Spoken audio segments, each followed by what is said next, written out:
Selamat pagi, ketemu lagi di dalam renungan pagi. Satu kebenaran yang saya ingin bagikan pagi hari ini. Shalom semuanya, salam damai di dalam Tuhan Yesus. Adalah luar biasa, paling tidak kita sudah hampir 1 tahun lebih di masa pandemi dan hidup saudara dan saya tetap dalam perlindungan Tuhan. Satu hal yang luar biasa saya lihat, campur tangan Tuhan di dalam kehidupan setiap orang percaya. Pagi hari ini mari kita buka di dalam kitab Ibrani pasal 12 dan saya akan bacakan sampai dengan ayat 1 sampai dengan ayat 3. Karena kita mempunyai banyak saksi bagaikan awan yang mengelilingi kita, marilah kita menanggalkan semua beban dan dosa yang begitu merintang kita dan berlomba dengan tekun dalam perlombaan yang diwajibkan bagi kita. Marilah kita melakukannya dengan mata yang tertuju kepada Yesus yang memimpin kita dalam iman dan yang membawa iman kita kepada kesempurnaan, yang dengan mengabaikan kehinaan tekun memikul salib ganti sukacita yang disediakan bagi Dia yang sekarang duduk di sebelah kanan tahta Allah. Ingatlah selalu akan Dia yang tekun menanggung bantahan yang sehebat itu terhadap dirinya dari pihak orang-orang berdosa, supaya jangan kamu menjadi lemah dan putus asa. Hidup saudara dan saya itu adalah cerminan dari apa yang kita percayai. Hidup saudara dan saya itu sesuai firman Tuhan ini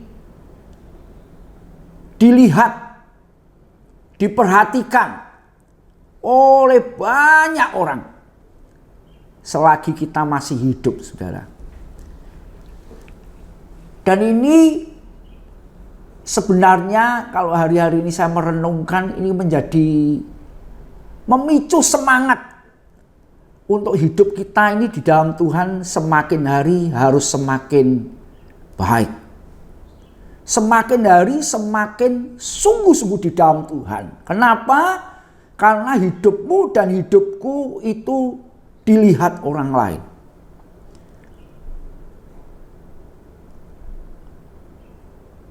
Kalau kita tidak ada bedanya dengan orang-orang yang tidak percaya Yesus, saudara dan saya mesti merenungkan akan hal itu. Karena kalau saudara dan saya percaya bahwa saudara punya Tuhan yang luar biasa, hidupmu pasti luar biasa juga. Di masa-masa pandemi ini, saya diingatkan satu kebenaran firman Tuhan yang ditulis di dalam Amsal. Dikatakan demikian, kalau orang benar khawatir, ya, kalau orang benar khawatir, dikatakan oleh firman Tuhan itu, dia seperti sumber mata air yang keruh. Jadi hari-hari ini saudara dan saya mesti merenungkan kehidupan kita bersama dengan Tuhan. Kenapa?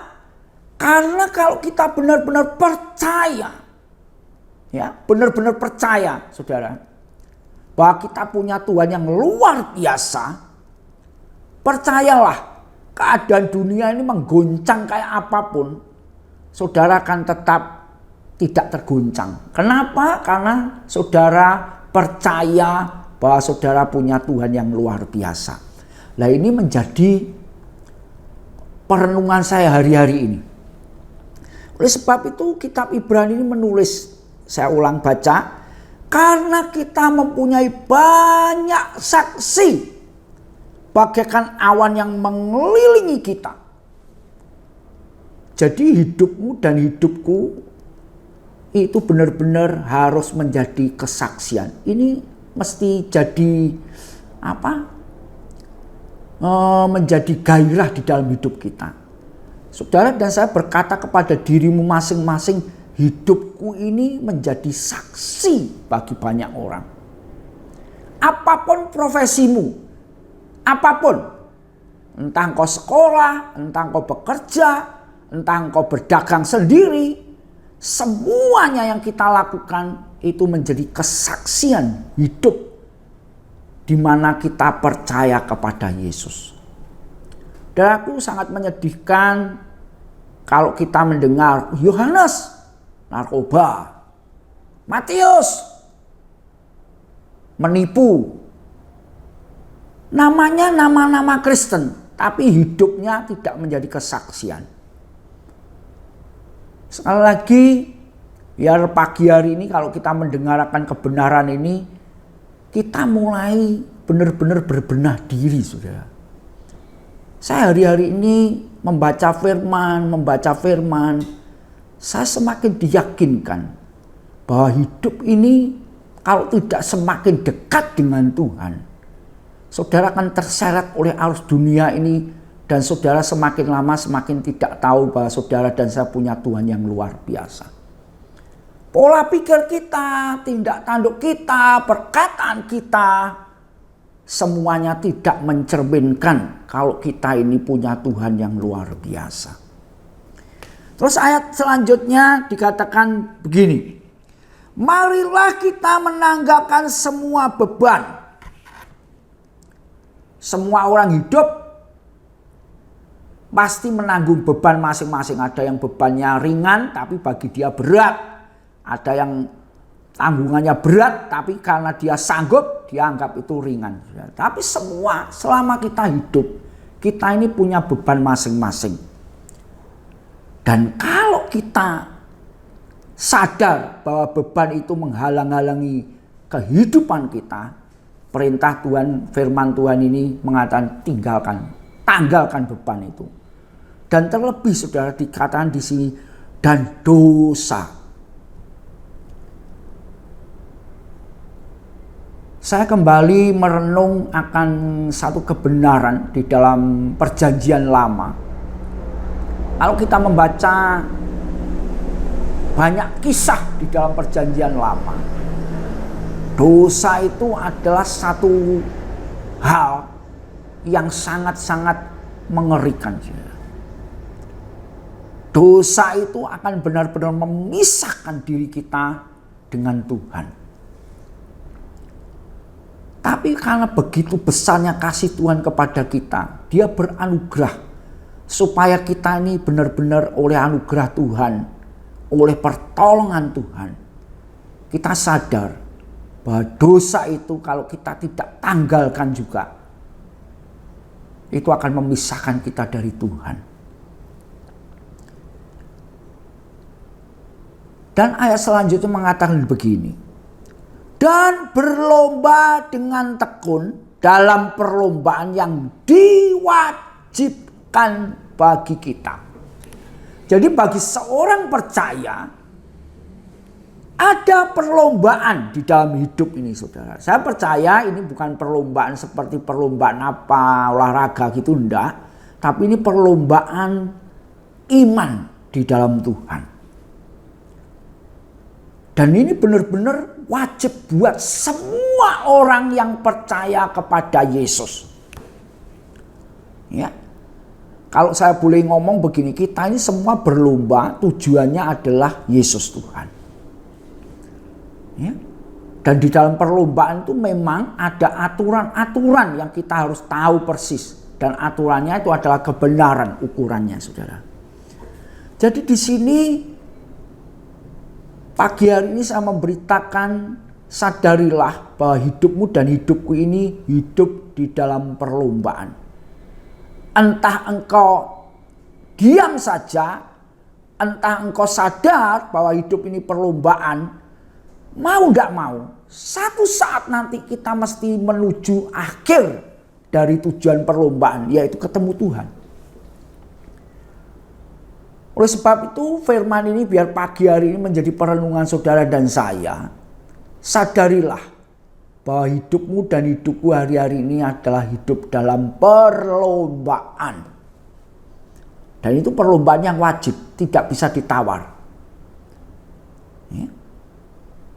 Tadi sudah diberitahu oleh Tuhan, satu, supaya perlombaan ini benar-benar membuat kita bergairah, yaitu kita meninggalkan beban. Kemudian menanggalkan beban. Dan yang kedua, yaitu kita sadar bahwa dosa itu akan merintangi kita untuk mencapai goal terakhir, yaitu ketemu Tuhan. Kemudian ada satu tulisan di ayat ini yang mengatakan luar biasa sekali. Marilah kita melakukannya dengan mata yang tertuju kepada Yesus. Saya merenungkan akan kebenaran ini, saudara. Ya. Marilah kita melakukannya dengan mata yang tertuju kepada Yesus. Ya. Semua orang itu kalau memandang sesuatu itu penilaiannya bisa macam-macam, saudara. Ya.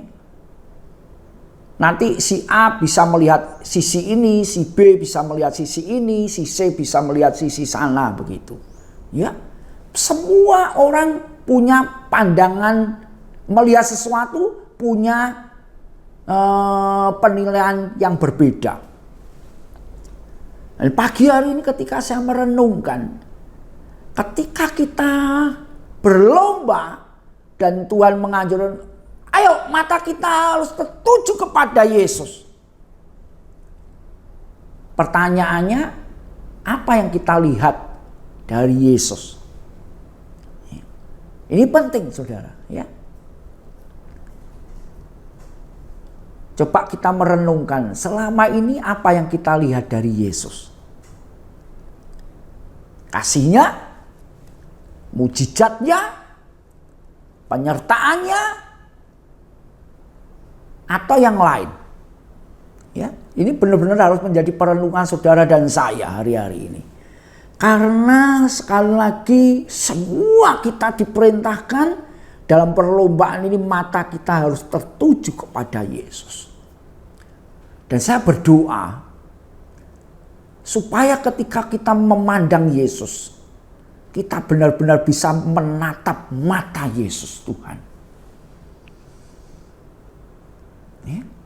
Semakin saudara dan saya mengenal Yesus, ketika kita memandang mata Tuhan, kita bisa klik gitu, saudara. Bisa nyambung, oh Tuhan maunya seperti ini. Ya. Ada satu perasaan yang peka terhadap pandangan Tuhan ketika kita memandang Dia. Ini yang menurut perenungan saya sangat penting, saudara.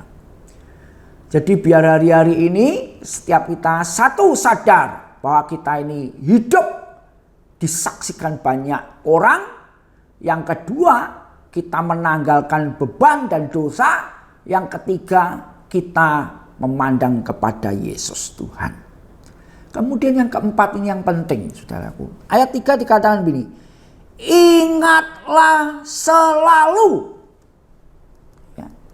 Jadi di sini saudara masih tanam dalam hati dan pikiran bahwa kita harus ingat selalu. Ingat selalu kepada siapa? Akan Dia, Yesus Tuhan. Ya. Ini benar-benar kita mesti tanam di dalam hati dan pikiran kita. Hidupmu dan hidupku hari-hari ini harus selalu mengingat akan Tuhan. Bagaimana caranya mengingat selalu akan Dia? Membaca kebenarannya, berdoa, membangun hubungan intim dengan Tuhan. Itu akan membuat kita selalu ingat akan Dia. Jadi pagi hari ini biar firman yang saya sampaikan ini menjadi perenungan buat saudara dan saya. Saya mau ingatkan sekali lagi ada 4. Pertama, hidupmu dan hidupku adalah disaksikan banyak orang. Yang kedua, saudara dan saya mesti tanggalkan semua beban dan dosa karena kita ikut dalam perlombaan yang diwajibkan, yang tidak bisa ditawar. Yang ketiga, mata kita harus tertuju kepada Yesus Tuhan. Yang keempat, kita harus selalu ingat akan Yesus yang mengasihi saudara dan saya. Amin. Mari kita berdoa. Bapa, kami ucap syukur buat firman-Mu pagi hari ini Tuhan. Biar di dalam setiap kehidupan kami selalu ingat akan Engkau. Karena kami sadar Tuhan, bahwa tanpa Engkau di dalam kehidupan kami tidak bisa melakukan apa-apa. Terima kasih buat firman-Mu pagi hari ini. Dalam nama Tuhan Yesus. Amin.